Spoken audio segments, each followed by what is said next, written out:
Saudari-saudaraku yang dikasihi Tuhan, pada kesempatan ini saya tidak akan homili, tidak akan khotbah, tetapi mau menawarkan sesuatu untuk menambah sukacita kita dalam merayakan Natal.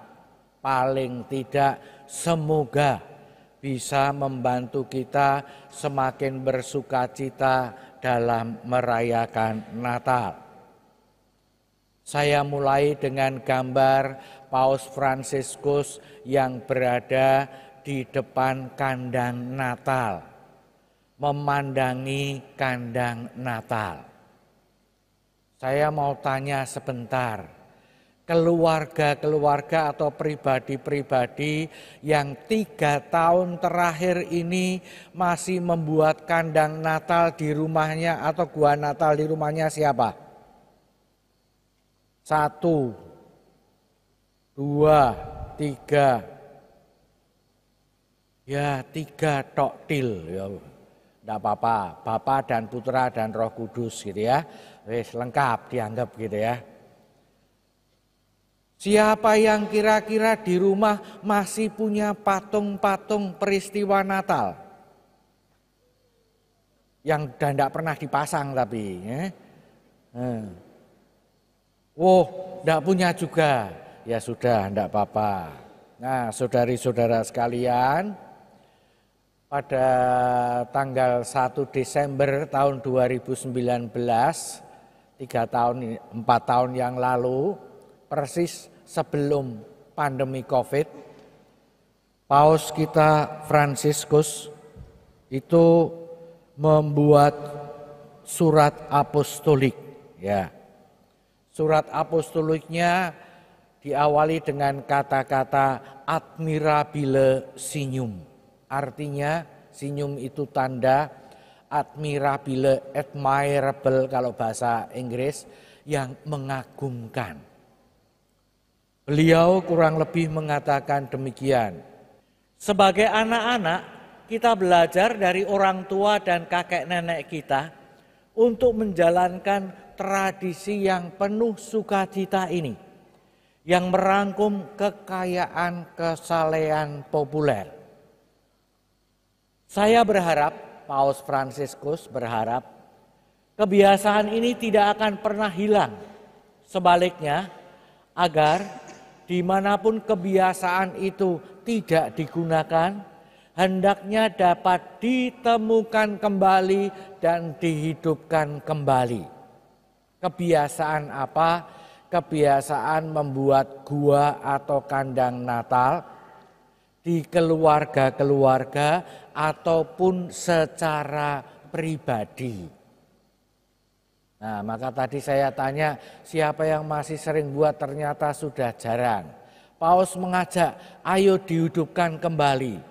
Natal bagi orang Katolik itu bukan hanya soal pohon terang dan dekorasi-dekorasinya, tapi justru yang paling pokok adalah patung keluarga kudus, para gembala dan 3 raja.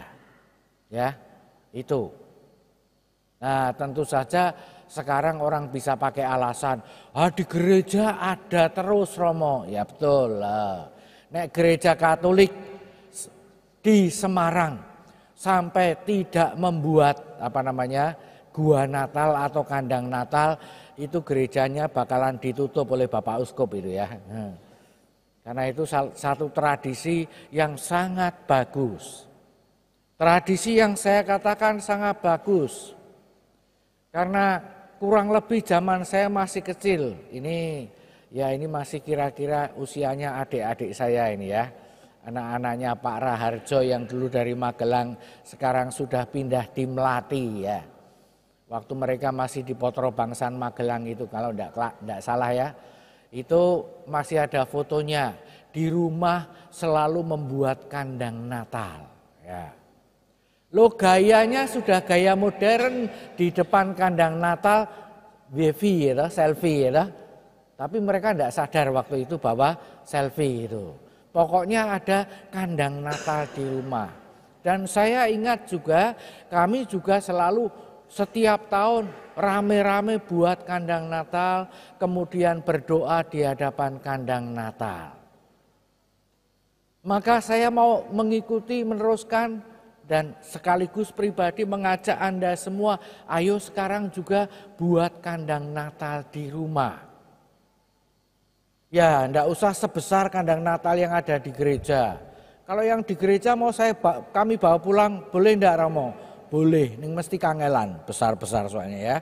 Patungnya aja hampir setinggi saya ya, repot. Jadi mungkin kandang Natalnya ya yang lebih kecil lah, yang bisa dipasang di ruang tamu atau di kamar pribadi begitu ya. Tapi mungkin juga bisa pakai kandang Natal yang lebih kecil lagi.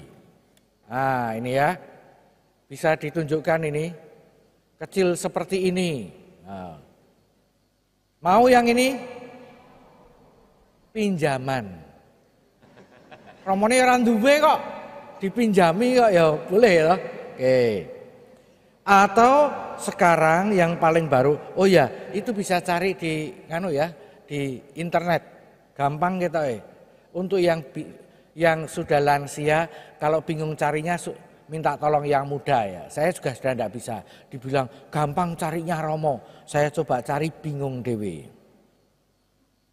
Atau yang seperti ini, sama kecil, tidak berwarna, tapi oke, bisa mewakili kandang yang besar ini. Nek kepepet, ini mahal Romo, ya. Ini masih mahal Romo, ya. Mau yang murah? Mau yang murah? Saya buatkan loh yang murah. Di dalam buku ini ada 1 kartu Natal, ya lah. Ini lebih murah lagi toh. Apalagi kalau cuma Romo nanti saya dikirimi filenya ya Romo ya, tak kirimi kan lebih murah lagi, sudah tidak usah bayar ya. Boleh. Ya.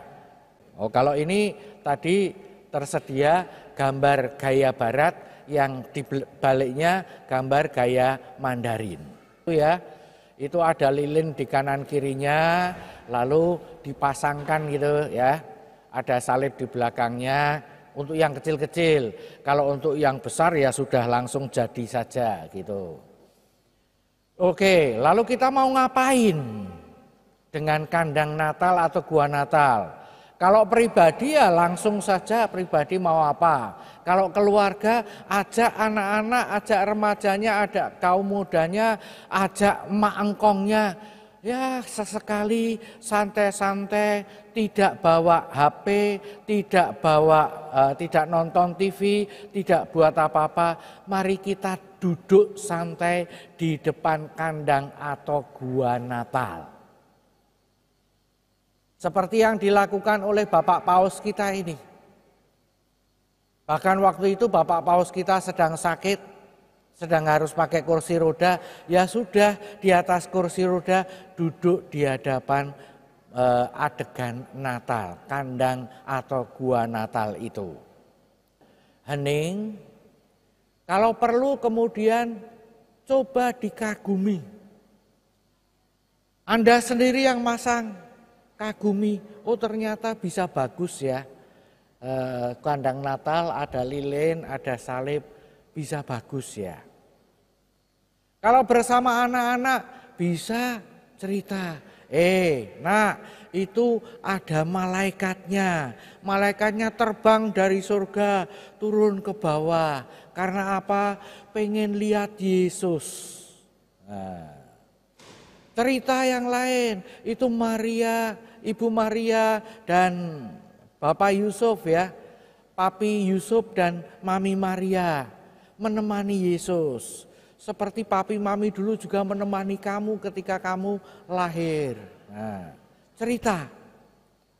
Kalau kepada yang remaja, yang kaum muda, ya tentu saja sudah tidak usah cerita seperti itu. Tapi sekarang minta mereka yang cerita. Apa yang kamu senangi dari penampilan kandang atau gua Natal itu?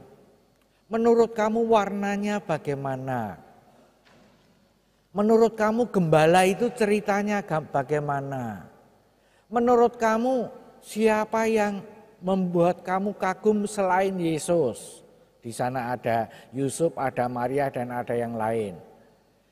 Jadi di hadapan kandang atau gua Natal, silahkan Anda sekeluarga ngobrol, mengomentari, mengagumi. Nah, nanti kalau sudah kira-kira ngobrol cukup begitu, lalu baru mari kita berdoa. Boleh doa spontan, Tuhan Yesus, saya senang Engkau datang. Tuhan Yesus, Engkau hadir di tengah keluarga kami. Doa-doa spontan semacam itu silahkan. Nah, kalau sedang sendirian atau mungkin bersama-sama, mari kita berdoa. Terus diem, lama. Kamu yang doa. Senggol, kamu yang doa, kamu saja. Gak ada yang doa, terus gimana? Nah, daripada ndak ada yang doa, saya buatkan satu buku doa-doa Natal. Ya, ini ada 51 doa. Jadi bisa hari pertama tanggal 26 sesudah Natal kumpul-kumpul, ngobrol, lalu salah satu membacakan 1 atau 2 doa. Tanggal 27 Desember ngobrol lagi, yang lain doa yang lain dibacakan. Yang lain mengikuti. Jadi misalnya misalnya ada doa seperti ini. Bapa, kami dipenuhi dengan terang yang baru, yang lain mengikuti. Bapa, kami dipenuhi dengan terang yang baru. Dengan datangnya firman-Mu di antara kami, dengan datangnya firman-Mu di antara kami. Begitu, ya. Kalau sendiri ya baca sendiri. Romo, saya sungguh sendirian, nggak ada saudara di Semarang, cuma kos. Boleh nggak kalau misalnya tanggal 26 saya di hadapan patung Natal atau di hadapan gambar Natal, langsung saya baca semua doa. Boleh enggak? Boleh enggak? Boleh, paling-paling meniren ya. Itu. Enggak apa-apa, silahkan ya. Nah, ini buku disediakan. Maka saudari-saudara sekalian, berdoa pakai buku ini, lalu kalau sudah selesai doa ya pribadi ataupun bersama keluarga, boleh kok bersama keluarga habis doa kemudian yuk foto bareng, selfie di depan kandang atau gua Natal keluarga gitu ya. Fotonya dipasang di Instagram, di Facebook, atau dikirimkan ke saya nanti 1, 2, 3 foto tak pasangin ning papan pengumuman. Setuju? Setuju? Oke. Jadi saudari-saudara sekalian, oleh sebab itu saya mau menutup penjelasan saya ini dengan mengajak saudara-saudari sekalian mohon berkat untuk buku-buku dan benda rohani ini ya. Marilah kita berdoa. Allah Bapa yang Maha Baik, Engkau menghendaki hadir di tengah-tengah kami dalam diri Yesus Kristus Juru Selamat kami. Dan Engkau membuat kami setiap tahun sekali paling tidak untuk bisa membuka hati kami dengan gembira untuk menyambut kedatangan Yesus itu.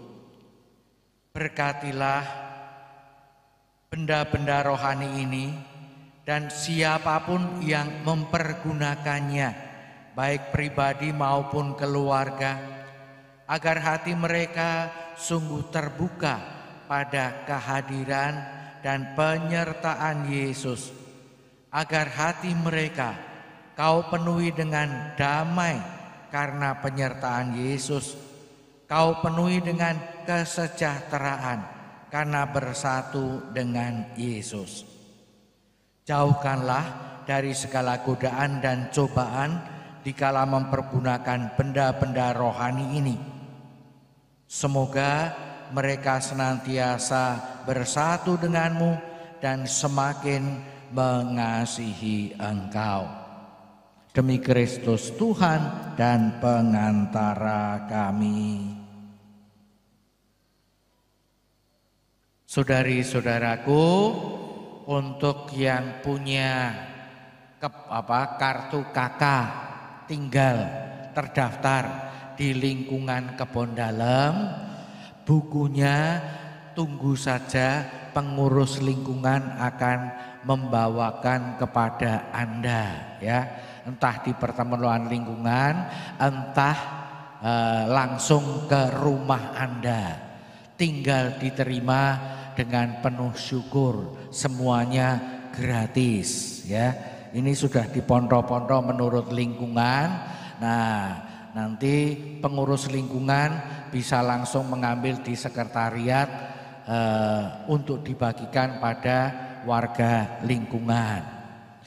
Untuk yang tidak tercatat di Kebon Dalem, bukan warga lingkungan Kebon Dalem, mau memakainya, silahkan nanti sebelum jam 12 atau hari-hari lain pada jam kerja sekretariat paroki, datang ke paroki lalu mau minta buku doa-doa Natal, ya. Gratis, tinggal minta, tinggal ambil. Kok gratis toh? Salah, bayar. Ya. Bayarnya berapa? Bayarnya adalah tanggung jawab kalau sudah ngambil dipakai untuk berdoa. Bayarnya memakai untuk berdoa. Jelas? Yang bayar pakai uang dilaporkan KPK. Ya. Jadi bayarnya adalah ngambil lalu memakai untuk berdoa.